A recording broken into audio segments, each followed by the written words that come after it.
Yeah, so today we're talking about the basics of building a passive rental portfolio while working a full-time job. I'm excited to talk to you about this today, Lane, because it's been one of the pieces that comes up time and time again. I'm actually talking here at Google HQ here in Austin here relatively soon about this very topic. And it's actually some of the executives at Google that became asset protection clients, and they were like, "Hey, you should be talking to the staff about this stuff, because what they're doing is like Airbnb investing, And I was like, "Yeah, well, I don't really know if you want me to talk to the staff, because I'm going to try to get your staff, to get leverage on you by building passive income and taking their money and investing it correctly, so that way you can't bully them around on what you want to do with salaries and what you want to make them do for their job, because they're going to have passive income coming in that's going to give them power to be like, you know what, I don't have to do this job. Right. I have other options. I mean, after the second rental I got like a few years in, I was kind of like, screw this already. You can't tell me what to do. Yeah, right. And they're like, it's so empowering. And I think that's one of the things that people, especially in corporate America that I run to, the people that work in the 9 to 5, is that like they don't know like the taste of power and how like the intoxicating taste of being able to control your own destiny and being able to be like, I don't have to do anything I don't want to do. People don't really get to tell me what I have to do. I get to make choices now on what my future is going to look like. Right. I just don't. I don't know if I don't even know if you can really communicate something to somebody. It's like trying to describe somebody like what chocolate ice cream tastes like that's never had it. They're like, I don't know what that is, but I don't know. Do you ever run into that much? Like, to get people in the mindset of financial freedom and the power of that is in its own challenge? I mean, it's very like dogmatic, and it almost is like a cult, right?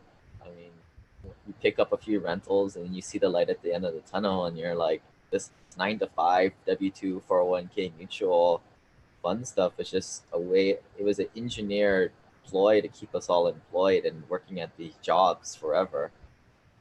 And it's very. I mean, all the marketing is geared towards all these financial institutions to do it that way. It's very hard to break out of that. Well, there's no. So I just had lunch today with one of these guys, and it was fascinating because, like, being surrounded, if your whole world is just corporate, right?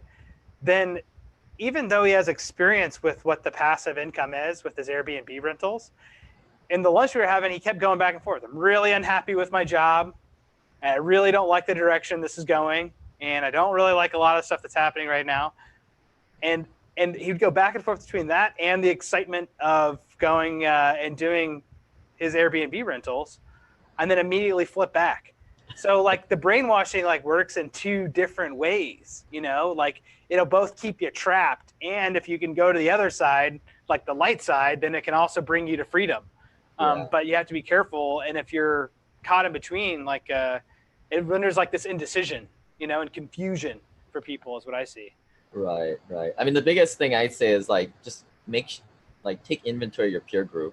I mean, it's very Jim Roney, like 5 people you keep in contact will be the average, but you need to specifically surround yourself with people who are building passive income to be able to do what they want, where they want, who they want on their timeline. And you learn what they do, because I don't really think those short-term rentals are really that great, right? But it's a feeder jug into these other turnkey rentals or syndications, private placements. That's the hard stuff. If you want to keep going with that jug analogy. Yeah. Well, you got to get in somewhere, right? And that's the thing, is like, it's like I would take an imperfect first step versus no step at all. Any day of the week, I would say, just jump a little bit, and get into there. And one of the things I think that is like that first initial jump is about people putting money into like another deal, right? They're like, I don't know a ton about real estate. I'm interested in it, but I want to put money into somebody else's deal. And a lot of times comes with that with like, they'll get as like a pro forma pitch deck back from that person to say, hey, I got a good deal for you, and they'll have a pitch deck and a pro forma that they give them. What are you looking for if somebody shows you a pitch deck to say like, hey, is this a good deal or a bad deal? and kind of sniff out, what's real and what's not. Because right now, I mean, I see tons of pitch decks now, and I'm like, this is crap. Like, you don't know that. You're making a bunch of claims in here that you couldn't possibly know whether they're true or not. Yeah. So I mean, my procedure is like, the first thing I do is like, people will always email me this stuff. I mean, hey, I'm somebody, pitched this to me. And so I open it up and I'm like, all right, well, who is this person? Do you know this person? And more importantly, do you know other passive investors that are in this deal too, or in their previous deals? And that goes back to like the golden rule of passive investing. The biggest thing you can do is grow your network of other passive investors. Talking to the syndicators or operating will really do you not too much. These guys can tell you the song and dance in their sleep, but you need unbiased people to tell you what they're doing. So that's the first step. And I know that's not really helpful for folks, because how do you do that if somebody gives you a PDF thing? But that's what I do first. But we can go into some more specifics and just kind of going through like what I look at, if you'd like. Well, I think it's a smart thing for everybody to look at, right? Which is is you can know who that person is by like who they keep as company. And one thing I'll look at that, and when I'm analyzing a deal, is who are the investors? How many times have they done repeat investments with this person? And what's been the performance in the past, like working with that operator? And this is one of the things that scares me about people that are throwing a lot of money around in crowdfunding or pieces like that are online. Is because I was like, that's the number one thing. Is like, who is this guy? And you can know who somebody is by the friends they keep and the friends and how long they've had those friends.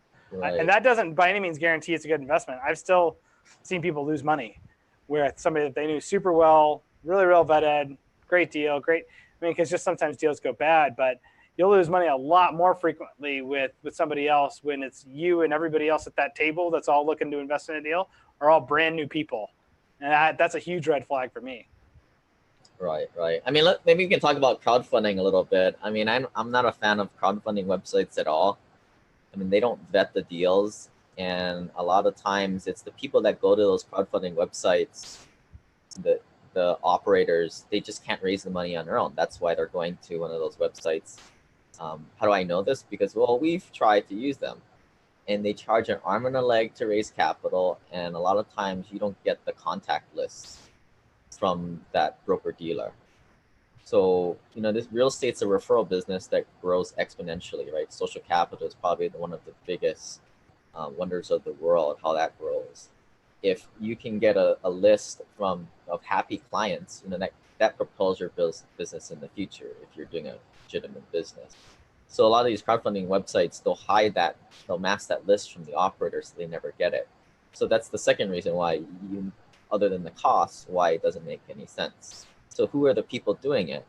I don't know. I mean, right now, crowdfunding websites from an operator's perspective is sort of like online dating of 1990s. Only kind of the desperate and weird people are doing it. I mean, I think it'd be interesting to watch the space, definitely in the next 10 to 20 years from now. I think it's going to be really exciting. That's going to be a place to open up the normal marketplace to decent deals. But at this place in time, it's you gotta network with the right operators and know them directly, because the good operators aren't using those kind of platforms. Yeah, because they don't need to, because they already have their group, and right. You have to like kind of fight to get in their group a little bit to get it right. Right. And so one thing I'll also look at is like in a pitch deck, especially when it's going to be like a syndication deal or something I'm going to be putting money into, is looking at what are who gets paid and when. And some of these it'll be a red flag for me if it looks like that the operator makes a bunch of money no matter what way the deal goes. They usually have it where they have like some skin in the game where it says, well, you get paid, operator, after all of us investors get paid on whatever the deal is going to look. What do you look for in terms of a pro forma deck that would give you a red flag to say, hey, make sure to watch out for how this deal is structured? I mean, for me, I throw away the whole pro forma deck, and I just ask for the P&Ls and the rent rolls from the last 12 months. I run the numbers myself. Numbers don't lie. People do, and pitch decks are all lies. But you got to learn how to do that, and that may require going to like a $20,000-$30,000 mentor to do that. So from we can kind of talk to this, like as a passive investor, you're not going to understand how to do that. You're not going to understand how to decode that code, even if you get the raw code. So maybe we can talk through some things that people can look at from a novice perspective to just What are first steps in learning how to analyze the numbers in your perspective? Yeah, so like, when I talk about the numbers, it's not really like the fee structure or like how you were saying, the waterfall structure, who gets paid when, I mean, that's just the payout scheme. What I'm checking first is if the numbers are sound in terms of like what deal assumptions are they using. So the big ones are like, what are they projecting the annual rent increases to go up every single year? If I see something that's 3% or higher, I already know that it's super aggressive, and that's already an indicator, that's a bad sign. I'm not going to go on. I'm not even going to give it another 5 minutes of looking at. I probably want to see like 1.5 or 2% rent growth per year, depending on which market, right? That's very market specific. What are you looking for in terms of when they're talking about the not cash flow increases by rent increases, but how much they're going to be able to sell the property after they do these capital improvements? Like I've seen some guys be like, "Hey, I'm going to triple the value of this property," with some minor by throwing some paint on the walls. Yeah, so I'll use this analogy of like a car, right? Like all that stuff you're talking about comes out the end of the tailpipe, and it gets really manipulated by a lot of calculations in between. So if I'm kind of working my way back to the front of the car, one thing you can look at is what is the reversion cap rate that they're using, which is the assumed sale at the exit. Another term this is called is exit cap rate. So when you're underwriting, you want to be more conservative on going in. So if your cap rate on the prevailing, for this asset, for example, is 5.5%, you want to use a reversion cap rate of at least 6 to maybe even 6.5%, because you're assuming that when you sell the asset in the future that it's a softer market. It sounds a little counterintuitive that you'd be increasing the reversion cap rate, but when you increase the cap, the value goes down, essentially. Can you elaborate a little bit more on that? I don't think everybody is quite as understanding about cap rates and reversion cap rate deltas. Yeah, so commercial real estate, the reason why we like it is that the value is not based on comps, like how residential real estate is done. It's more based on how much income and minus expenses or the NOI, right? So the property is pro forma to hit a certain NOI. Let's just for now assume that is correct, and that's assumed conservatively. But there's a raw NOI number that gets divided by a certain cap rate, and what you do is say it's a 5 cap. You take the amount of NOI divided by the cap rate, 0.05 for 5%, and that spits out the market price, the perceived value of that building. So if we were to divide it by, instead of 5%, 6%, that lowers the value of the property. And that's what we want. We want to assume that we're selling in a softer market into the future. And why is it important to make that assumption? Because we're trying to be conservative. Because we're not trying to make a wild ass guess saying, well, the cap rate will be the same in the future. That's sort of, a lot of this is a wild ass guess, right? But we want to be conservative. We want to assume that it's a softer market. It's just a good best practice. How do people determine like what the cap rate like should be, right? Because you get an NOI, that's going to be your numbers, that's going to be your net operating income, and those should be from your QuickBooks or other types of accounting software that come in that give you that number. Right. When people are saying to like pick a cap rate, some people might be saying like, why would you pick 5% and not 10% or a different number? Yeah, so a couple of factors is like what's the going rate for that market, and then what kind of asset class it is. So like for example, Austin is a pretty strong market, so your caps are going to be lower than like say at Des Moines, Iowa. But as you break into that subset of Austin cap rates, the class C will be higher than the B's and A's. So you just have to figure that out. Oftentimes it'll be separated by maybe about 2%, from the low to the high, from class D to A, for example. So where does this come in? Where do you pick this cap rate from the sky? Well, this is where you have to go into your network of passive investors or people who understand how to do this and what cap rate should they be using. I mean, because I do this exercise like pretty much on a bi-weekly basis, it doesn't change very much. I mean, it probably changes like 0.5% in a year or two. Like just the other day, I was looking at like an Atlanta deal, and I just looked at what we used for the Atlanta deal a year ago. I think it was like a 7.25 reversion cap for a Class C building. And I just double checked it. Now it's maybe a 7.25, right? For example. But what you don't want to see is a reversion cap rate of 6, like you'll see a lot of times. At that point, you already know, chuck this thing in the trash can. Yeah, because they're then at that point, what they're saying is what we're banking on is really aggressive appreciation, right, of the properties, right? If you see somebody having a really aggressive reversion cap rate. Right. I mean, the way these syndications work, they're like airplanes. I mean, sometimes you're like, the deal closes and you wave goodbye and you're like, oh man, like they just left with like a quarter tank of gas. I'm all for like, yeah, that pilot needs to be very experienced and know what to do, but I'm all for like, you got to load that thing with enough fuel to get to where it needs to go. Yeah, and you're the one that's like the mechanic on the ground having to check the plane, right, before you put the money in the deal. Yeah, and the dude in the ivory tower just said, just launch that sucker because maybe the operator doesn't want to lose his hard money of his own money, and he's just gonna force that flight to happen, right? Yeah. And when you're looking at the different cap rates, is that what's informing you on saying, hey, should I invest in this market and do Class A property, Class B, Class C? Because you're looking at like what's the relative cap rates between different markets and the asset class, or how do you look at that? I know a lot of people key in on like sports, invest in this market or that market. I personally don't really care. I just want to see the delta between how much money can you bump the rent individual units up, because that's the delta in the NOI, which is your profit, right?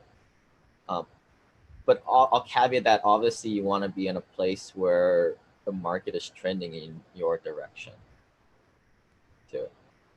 Population growth, good economics. Yeah, sometimes I'll see people talk about like strong government jobs, that like if a downturn, you're going to still have high employment in that area. Yeah. Universities can sometimes be another indicator for that same type of thing, right? Yeah, like I mean, a good example is like no secret, Dallas is like kicking the butt, right? Like I mean, it's amazing what's happening in Texas. All the California companies are moving to Dallas, but like guess what? Everybody's known that for the last 2 to 4 years, and you can't really find a deal in Dallas. Everything's pretty much like the frenzy is there. So at that point, I'm out because you can't find properties that are renting for $550 that you can bump up to $650 without doing much. Like you're just not going to find that, even though like the economics are there. I would rather go find a property in like Gulf or Mississippi that not a lot of people are talking about, and you have that situation where the rents are currently $500 and you can bump this thing up to $600 without doing much. Yeah, sage advice, Lane, on what it is. You know what I love, something that you do is that you really take like some of these bigger concepts that people will try to overcomplicate, and you just put them down in like really plain terms for that I think are really easy for people to pick up and understand about like what's intuitive to make sense without really overthinking a lot of the investment game, which is I think what I see a lot time and time again. So I think you do some really great work with that. And just to kind of wrap the episode, for everybody that wants to reach out to you, what's the best way for them to connect with you, Lane, to work with you? Yeah, I mean, you guys can check out my podcast. It's Simple Passive Cash Flow, iTunes, Google Play, all these podcasting apps out there. Check out my blog at Simple Passive Cash Flow. And my email is lane@simplepassivecashflow.com. Always looking to connect with other passive investors so we can kind of grow our network together. That's awesome. Yeah, everybody, you should reach out to Lane at simplepassivecashflow.com. If you like his take on it, I think it's great that it's just really plain spoken ways of thinking about what to do with real estate, and just come, basic, sage advice of, here's the way to look at it. And I think he's 100% right, guys, on what does it really take to be able to make sound investments is your network. The information that you're going to get from the network of people that are in the same type of business you're in is the absolute best information you can get. One is because they're making money with that information. And number two, there's no adulteration to the information. There's no angle for your network to play against you in those circumstances. So that's the number one thing that helped me increase my net worth was my network. And the more I was active inside of that network, the stronger those relationships came, and the more that information that people shared with me. So it's important when you're going into these networking scenarios that you don't just show up once. You need to show up multiple times to be able to develop the relationships and the trust that really comes with the camaraderie for even these professional relationships, if that's what you consider them to be. I try to make every professional relationship a friendship because life is too short just to be about business all the time. But I encourage you guys to all reach out to simplepassivecashflow.com and connect with Lane and his group. And thank you guys for tuning in. Thanks, Lane, for coming on the show. And I look forward to connecting with everybody again here soon. All right. Aloha. Aloha, brother.